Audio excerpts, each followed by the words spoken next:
اللي بيفطر مباشرة بس يأذن المغرب هذا ما بخوف. خاف من اللي بيفطر على السنة، بتلاقي باكل 3 تمرات، بعطيها وجه مي، كاس مي، بستنى، بتكون المعدة شو تروضت، اشتغلت، اخذت مرشاق اساس، عرفت شلون، صحصحت، بروح بصلي وبرجع. هذا الفطور على السنة. بس خلص صلاة ورجع بده ياكل الشيعة والسنة والصليبيين والهرثودوكس. إذا بصح له الكنيسة بعضها، إذا فلتت منه سجادة الصلاة بكون يكثر خيره.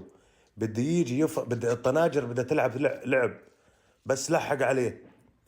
البراد كله ببلعوا. روض المعدة، وينك المعدة تقول أسد هيك فاتحة ثمها. عرفت شلون؟ هذا اللي بنخاف منه. هذاك اللي بيهجم دغري حرام، شغلته فاضي يعني.